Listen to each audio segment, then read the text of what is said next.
Hi everyone, एक बार फिर से स्वागत है मेरे इस नए वीडियो में। तो दोस्तों, छत्तीसगढ़ में एक बार फिर से बम्पर वैकेंसी निकली हुई है। ठीक है, कल का विज्ञापन जारी हो गया है। इसमें प्रयोगशाला परिचारक, भृत्य, चौकीदार और स्वीपर, ठीक है, इनमें वैकेंसी निकली हुई है। इसमें टोटल 880 पद है। इसमें आप फॉर्म ज़रूर डालिए।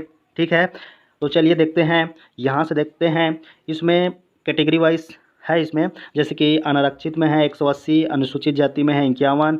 ठीक है, प्रयोगशाला परिचारक में। इसी तरह अन्य पिछड़ा वर्ग में 61 है। अनुसूचित जनजाति में 138।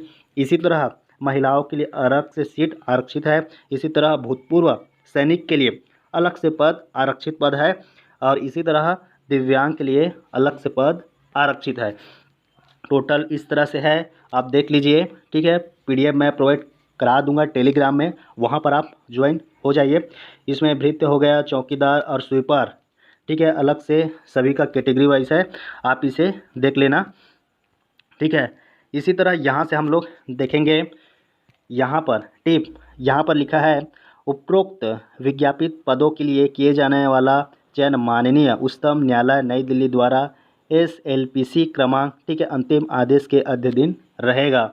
इसी तरह आपका जो पदनाम और इसका जो वेतन है, ये आपको प्रयोगशाला परिचारक में चतुर्थ श्रेणी का, आपको चतुर्थ श्रेणी का सेवा रहेगा। इसमें आपका जो वेतन है वो है मैट्रिक्स लेवल को आपको दिया जाएगा। ठीक है, मैट्रिक्स लेवल 3 का। इसी तरह भृत्य में मैट्रिक्स लेवल 1 का आपको पेमेंट दिया जाएगा। इसी तरह चौकीदार में भी मैट्रिक्स लेवल 1 का है। और स्वीपर ये चतुर्थ श्रेणी के अंतर्गत आता है। इसके बाद आ जाता है परिवीक्षा। ठीक है, ये चयनित अभ्यर्थियों की नियुक्ति 3 वर्ष की परिवीक्षा पर की जाएगी। ठीक है, नोट पर लिखा है, वेतनमान राज्य शासन द्वारा समय समय पर प्रसारित आदेशों का अनुसार महंगाई भत्ता एवं अन्य भत्ते दे होगा। इसी तरह अगर इसके शैक्षणिक योग्यता के बारे में देखें तो इसमें प्रयोगशाला परिचारक में किसी मान्यता प्राप्त मंडल अथवा संस्था से हाई स्कूल, ठीक है, 10th +2 परीक्षा उत्तीर्ण, कहने का मतलब है आपको 12वीं पास होना आपको अनिवार्य है। इसी तरह भृत्य के लिए आपको कक्षा 5वीं का परीक्षा उत्तीर्ण होना आपको आवश्यक है। चौकीदार में भी आपको 5वीं कक्षा आपको उत्तीर्ण होना अनिवार्य है।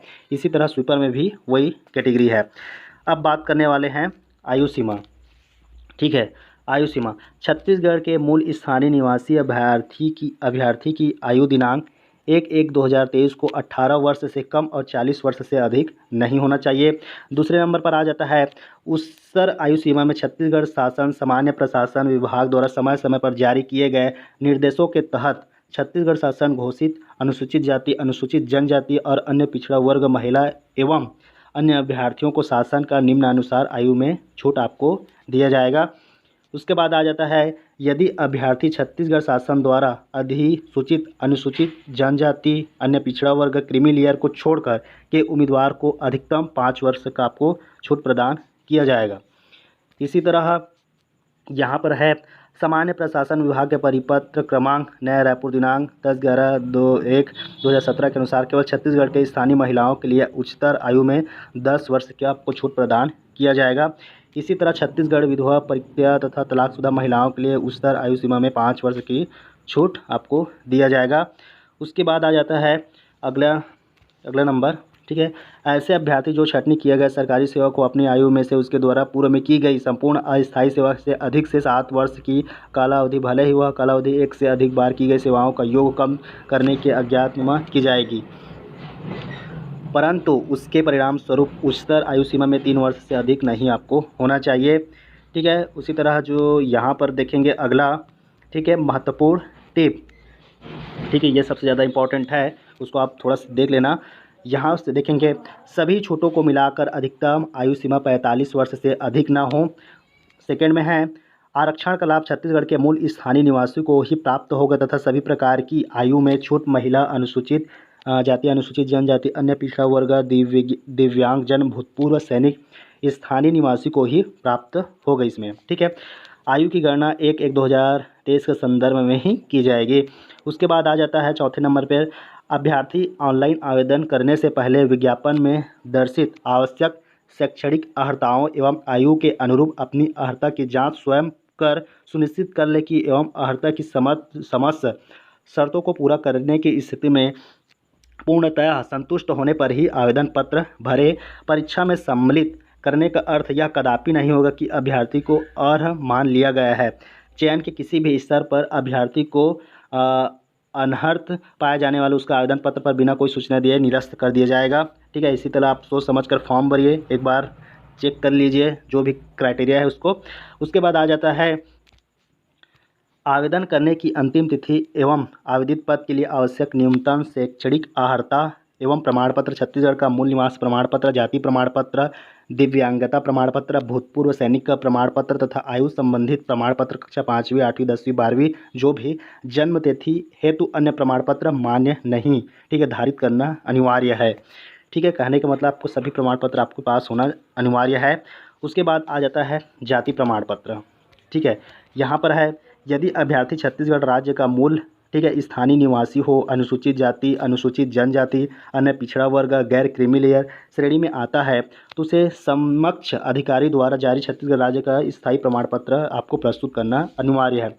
उसके बाद आ जाता है अनुसूचित जाति, अनुसूचित जनजाति, अन्य पिछड़ा वर्ग के विवाहित महिला अभ्यर्थियों को अपने नाम के साथ पिता के नाम से जारी प्रमाण पत्र का प्रस्तुत करना है तथा जाति प्रमाण प्रस्तुत नहीं किए जाने पर इसे मान्य नहीं किया जाएगा। तीसरे नंबर पर है अन्य पिछड़ा वर्ग को आरक्षण केवल गैर क्रीमी लेयर के आधार पर ही देय है। गैर क्रीमी लेयर का निर्धारण वार्षिक आय के आधार पर होता है, अतः अन्य पिछड़ा वर्ग के अभ्यर्थियों को वही जाति प्रमाण पत्र मान्य होगा जो आवेदन करने की तिथि से पूर्ववर्ती 3 वित्तीय वर्ष 2021 से 2022 ठीक है 2022 से 21 तथा 2019 से 20 के भीतर जारी आय प्रमाण पत्र पर आपको आधारित हो। ठीक है, इसी तरह आपको नियोक्ता तथा नामांकित प्रमाण पत्र इसको भी आप एक बार अच्छे से पढ़ लेना। ठीक है, उसके बाद यहाँ पर नियम दिया हुआ है छत्तीसगढ़ सिविल सेवा सेवामान्य शर्तें नियम 1961 के नियम 6 अनुसार। ठीक है, इस नियम को भी आप अच्छे से देख लेना, जो इंपॉर्टेंट है उसको मैं पढ़कर बता रहा हूँ। उसके बाद आ जाता है 10वें नंबर पर। ठीक है, यहाँ पर आवेदन की प्रक्रिया यहाँ पर है विज्ञापित पदों के लिए आवेदन पत्र केवल ऑनलाइन ही स्वीकार किए जाएंगे। किसी भी स्थिति में व्यक्तिगत रूप से उपस्थित होकर अथवा डाक के माध्यम से कार्यालय को प्राप्त आवेदन पत्र स्वीकार नहीं किया जाएगा। इसी तरह आ जाता है ऑनलाइन आवेदन पत्र भरने के संबंध में विस्तृत दिशा निर्देश के आवेदन पत्र के साथ ही उपलब्ध कराया जाएगा। सभी अभ्यर्थियों की यह अपेक्षा की जाती है कि मार्गदर्शी निर्देश का ध्यानपूर्वक अध्ययन करने के उपरांत ऑनलाइन आवेदन पत्र में प्रविष्टि की जाएगी। इसी तरह तीसरे नंबर पर है भृत्य चौकीदार एवं स्वीपर पदों पर हेतु अभ्यर्थी को एक ही आवेदन पत्र भरना आपको होगा। ठीक है, उक्त आवेदन पत्र भरने के लिए आपको स्वयं की वरीयता का चयन करना आपको होगा। उदाहरण स्वरूप अभ्यर्थी के द्वारा भृत्य चौकीदार एवं स्वीपर तीनों पदों के लिए आवेदन किया जाता है तो उसे तीनों पदों के सामने चयन हेतु इच्छुक पद का चयन करना होगा। इसके लिए उपरांत सभी चयनित पदों का वरीयता क्रम दर्शाने के लिए क्रमांक 1 2 3 का चयन करना होगा। ठीक है, आपको कहने का मतलब है प्रेफरेंस आपको देना होगा। उसके बाद आ जाता है प्रयोगशाला परिचारक पद हेतु पृथक से आपको ऑनलाइन आवेदन भरना होगा। कहने का मतलब है आपको अलग अलग फॉर्म आपको भरना होगा। प्रयोगशाला परिचारक के लिए अलग से फॉर्म भरना होगा और चौकीदार भृत्य इन सब स्वीपर के लिए अलग से आपको फॉर्म भरना होगा। ठीक है, उसके बाद आ जाता है 5वें नंबर पर कंडिका 2 एवं 3 के पदों हेतु पृथक आवेदन पत्र विभाग के वेबसाइट ठीक है www.highereducation.cg/government.in पर उपलब्ध होंगे। इच्छुक उम्मीदवार दिनांक 12/10/2023 से 10/11/2023 को रात्रि 12 बजे तक ऑनलाइन आवेदन पत्र भरे सकेंगे। अंतिम तिथि के पश्चात दिनांक 11/11/2023 से 15/11/2023 को समय शाम 5 बजे तक त्रुटि सुधार का एक अवसर भी उपलब्ध आपको रहेगा। ठीक है दोस्तों, तो दोस्तों आपको त्रुटि नहीं करना है, जो भी भरना है एकदम सही भरना है। उसके बाद आपको यहाँ पर देख लेना है चयन प्रक्रिया। चयन हेतु विभाग द्वारा लिखित परीक्षा आयोजित की जाएगी। लिखित परीक्षा हेतु पाठ्यक्रम का विवरण विशिष्ट 1 एवं 2 पर संलग्न है। ठीक है, उसके बाद आ जाता है भृत्य चौकीदार एवं स्वीपर पदों हेतु संयुक्त भर्ती परीक्षा आयोजित की जाएगी। संयुक्त परीक्षा के प्राप्तांकों के आधार पर मेरिट क्रम में आवेदकों को प्रथम चयनित वरीयता पद आवंटित किया जाएगा। प्रयोगशाला परिचारक के पद की लिखित परीक्षा पृथक से आयोजित की जाएगी। ठीक है, चौथे नंबर पर है लिखित परीक्षा के आधार पर पदवार चयन सूची विभाग के वेबसाइट पर प्रकाशित की जाएगी एवं चयनित आवेदकों को अभिलेख सत्यापन हेतु उपस्थित होने की तिथि, समय एवं स्थान की जानकारी भी वेबसाइट पर उपलब्ध की जाएगी। ठीक है दोस्तों, तो यहाँ पर भी वही है। ठीक है, तो यहाँ पर एक क्या बोलते हैं 15 नंबर पर, इस विज्ञापन के अधीन होने वाली नियुक्ति पूर्णतः अस्थायी नियुक्ति है, अतएव नियुक्ति को शर्तों के अनुसार किसी भी समय आवेदक की सेवाएं समाप्त की जा सकेगी।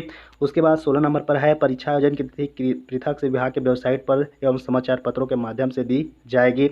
17वें नंबर पर है, लिखित परीक्षा है तो पात्र पाए गए उम्मीदवारों को प्रवेश पत्र विभाग के वेबसाइट पर उपलब्ध कराया जाएगा, जिससे उम्मीदवार स्वतः डाउनलोड कर प्राप्त कर सकेंगे।